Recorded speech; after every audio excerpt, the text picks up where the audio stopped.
Bonjour, bienvenue dans cette vidéo. Nous sommes le 3 janvier. 3 janvier 2025, il doit être 16 heures à peu près, quelque chose comme ça, 15 heures, 16 heures, quelque chose comme ça.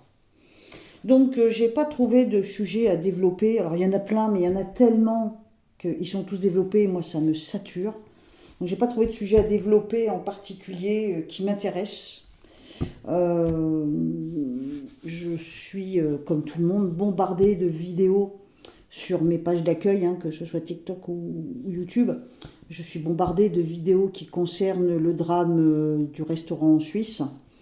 Je l'avais prédit, hein, donc je vous ai fait des shorts à ce sujet-là. Hein. Donc le 30 novembre, hein, j'avais prédit que j'avais vu en flash un restaurant qui allait s'embraser, quoi, hein, et ça n'a pas loupé. Hein. Maintenant, pour moi, vous en faites ce que vous voulez, mais pour moi, c'est un accident pur et dur. Ça n'est rien d'autre qu'un tragique accident de grosse négligence en ce qui concerne la sécurité, grosse négligence en ce qui concerne le personnel et les gérants. Pour moi, il y a énormément de négligence là-dedans. Enfin, je veux dire, quand tu reçois une ribambelle de petits jeunes comme ça, évidemment, ils ne sont pas conscients du danger. D'abord, ils n'ont pas l'âge pour être conscients du danger. Ils sont totalement insouciants. Ensuite, certainement très alcoolisés et voire plus. Donc, alors le phénomène téléphone, évidemment, ça horripile de voir ces vidéos, de voir des jeunes, wesh wesh, putain, c'est une dinguerie, regarde, ça crame. Enfin bon, ça rend dingue d'écouter ça et en même temps, tu te dis, t'as déjà eu 16 ans. Alors évidemment, notre génération, elle était peut-être différente parce qu'on n'avait pas les smartphones, on n'avait pas tout ça, mais on n'était pas non plus des lumières, je veux dire, on était des mômes. Donc les mômes, là, ils ont réagi avec ce qu'on leur donne. Hein.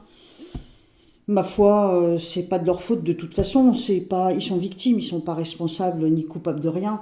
Mais pour moi, c'est une énorme négligence, je dirais même un concours de plusieurs circonstances qui font que c'en est arrivé à ce drame. Moi, le truc qui m'a choqué, ouais, c'est le wesh wesh, c'est une dinguerie. Ça crame, enfin voilà les réflexions, mais après tu relativises et tu te dis, le gamin qui a dit ça, de toute façon il devait être bourré, tu vois. Et quand t'es bourré, ma foi, t'es pas toi-même, quoi, tu vois. Donc restons cool avec ces pauvres mômes, restons cool avec ces pauvres parents, et attendons de voir les résultats des enquêtes, mais pour moi, de toute façon, je te dis, c'est rien d'autre qu'un accident. C'est pas un banal accident, c'est un vraiment très tragique accident, c'est un drame national, mais c'est rien d'autre. Hein. C'est pas du tout criminel, hein. Pas du tout. Alors je vais développer juste un petit sujet qu'on m'a suggéré par SMS, même si ça m'emballe pas plus que ça, ma foi, si ça peut faire plaisir à Christine, et en l'occurrence. Donc on a Emmanuel, tu vas vite comprendre où je veux en venir. Emmanuel, il a 48 ans et il est du Sagittaire. Je te fais pas un dessin de qui je parle. Et puis de l'autre côté, il y a les obsèques de Brigitte Bardot. Et la famille de cette dame ne le veulent pas à l'enterrement et ne le veulent pas.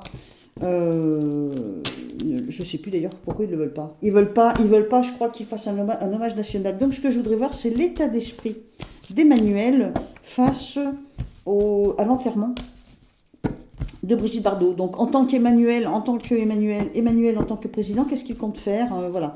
Donc déjà en écriture intuitive, on me montre que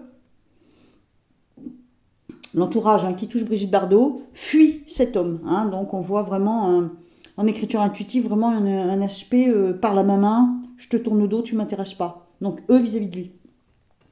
Et lui, excuse-moi ce raclement de gorge, lui il a le poing contre le mur et il peut pas le traverser, il peut pas aller plus loin. Donc il est bloqué par quelque chose. C'est comme deux choses l'une, soit il n'a pas la volonté d'aller plus loin, soit il est bloqué, il peut rien faire. Donc il a le poing contre le mur, il n'arrive pas à traverser le bras, donc il n'arrive pas à agir comme il le voudrait. Pour le moment en tout cas. On regarde comment les choses vont se passer. Donc en rapport avec l'enterrement national donc de Brigitte Bardot, quel est le comportement d'Emmanuel, 48 ans, du Sagittaire?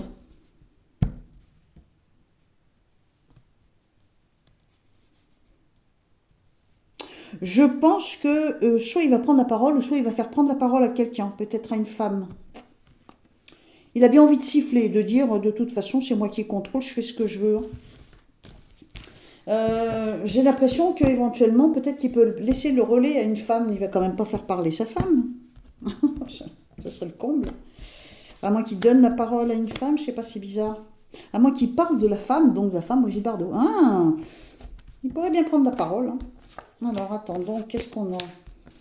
Oh, bah, il y a échec, hein, de toute façon. S'il essaye quoi que ce soit, ça va pas aller. Hein.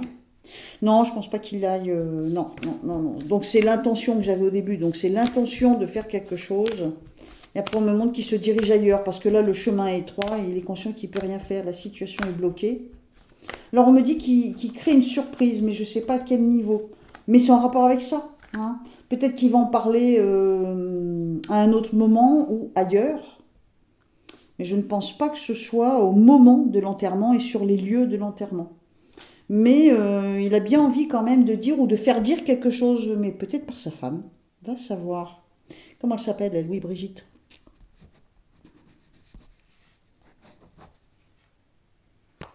Je la sens pas très motivée, elle. Donc, on regarde avec le Béline, qu'est-ce que ça donne? Comment on va se comporter? Quelle est l'intention du comportement de Emmanuel, 48 ans du Sagittaire, vis-à-vis de l'enterrement de Brigitte Bardot? Quelles sont les intentions d'Emmanuel vis-à-vis de l'enterrement de Brigitte Bardot? Il a, pour le moment, quand même, l'intention de prendre la parole. Hein. Il a l'intention de prendre la parole en estimant que c'est son choix. En même temps, j'ai pas l'impression qu'il l'aimait beaucoup. Alors, qu'est-ce que ça donne?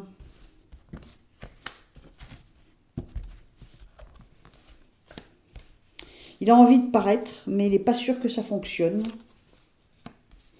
Je pense pas qu'il agisse. Je crois plutôt qu'il a vraiment, comme je te disais, cette impression d'être bloqué face au mur. Là, il ne peut pas avancer. Je vais voir si je... Non, non, je pense pas qu'il fasse grand-chose. Hein. Il est bloqué contre le mur. Et peut-être qu'à un moment, il essaiera d'en parler, mais pour moi, il est bloqué contre le mur. Donc, je pense pas qu'il fasse grand-chose. Et on m'avait demandé aussi de regarder vite fait, hein, parce que ça fait déjà 2 vidéos que je leur consacre aux agriculteurs sur ma chaîne. Il y a une vidéo, d'ailleurs, l'image fixe, c'est un tracteur, tu ne peux pas te tromper. Et puis il y en a une autre aussi, je crois que c'est dans les... Je crois que c'est dans les trucs 2026, là, ou dans les flashs, je ne sais plus. Où j'explique encore que finalement je vois la même chose, donc voilà. Hein. Donc pour les agriculteurs qui doivent monter le 6 janvier à Paris, qu'est-ce qui va se passer? J'ai manipulation et déséquilibre. Marche arrière. Inertie, on ne peut pas bouger. À mon avis, ils vont être bloqués avant. Puisque j'ai manipulation. Donc manipulation, ça peut vouloir dire que peut-être dans les groupes d'agriculteurs, il y a des traîtres. Hein, qui peuvent prévenir éventuellement, voilà. Et on me montre l'inertie, donc normalement, il ne devrait pas se passer grand-chose. Hein. Alors après, ça peut péter d'autres façons. Mais j'ai l'impression qu'ils vont être bloqués. On fait voir donc pour les agriculteurs, qu'est-ce qui va se passer au 6 janvier? Alors, de toute façon, en leur nom, j'ai l'impression qu'il y a des gens qui se mettent d'accord. On a la colère, on a les véhicules, on a la colère, et on est dans... Je te le dis, on est dans le chemin étroit, on ne peut pas bouger. Là, chemin étroit, on ne peut pas bouger. Si on bouge, on sait que ça va saigner. Et là, tu as l'inertie, donc on ne peut rien faire, c'est bloqué. Hein. On ne peut pas mettre les choses en place. On a la colère. Bon, on peut toujours tenter de revendiquer une forme de réussite, de succès, mais c'est du flop. Hein. C'est du flop. Hein. Marche arrière, haute direction. Alors moi, ce que je pense, c'est que, à mon avis, ils vont être bloqués, ils vont pas pouvoir monter jusqu'à Paris. Et pour ne pas perdre la face, on va dire, je pense qu'ils vont se diriger peut-être dans une autre ville. Ils vont dans une autre direction. Ils vont miser, espérer, faire un appel au peuple. Hein. Mais en même temps, ils sont à genoux. Voilà ce que je pourrais te dire au sujet des agriculteurs. À mon avis, là, tout de suite, je vais voir si je regarde vite fait avec le Béline, qu'est-ce que ça donne.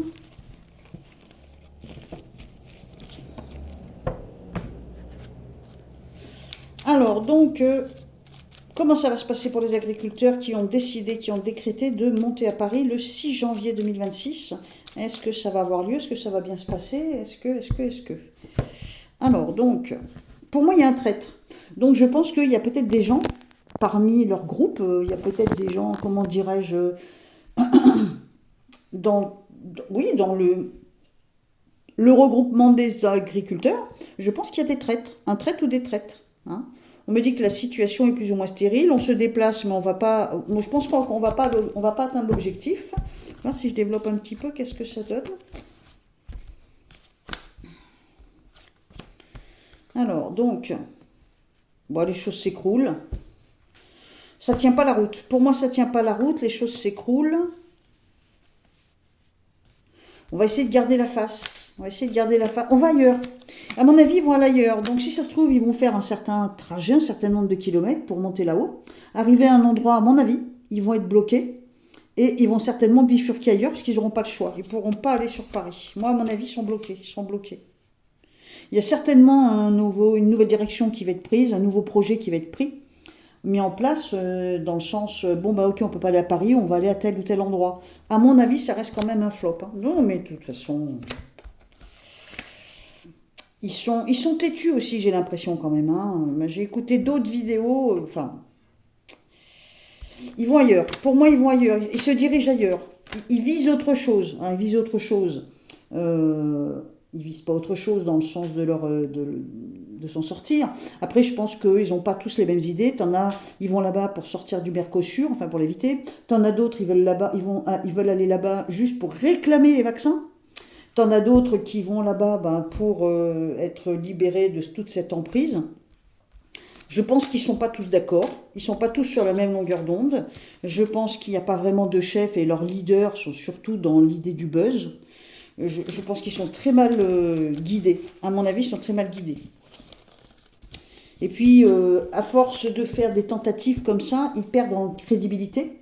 Et à force de réclamer au peuple « venez nous aider », et bien, ils se retrouvent avec un écho inverse qui leur répond. Il suffit de voir un petit peu tout ce qui se passe sur les réseaux sociaux. L'écho inverse, mais oui, mais vous étiez où quand les gilets jaunes, quand les retraités, quand les... voilà. Donc du coup, ça va être compliqué. Moi, je pense que ça va être très très compliqué pour les agriculteurs. Ça ne veut pas dire que ça ne va pas fumer, hein. Ça peut partir en cacahuète, hein. Mais à mon avis, ça ne partira pas en cacahuète sur Paris. Et s'ils arrivent à monter là-haut, ils vont prendre plein la tête, mais à mon avis, ils n'arriveront même pas à monter là-haut.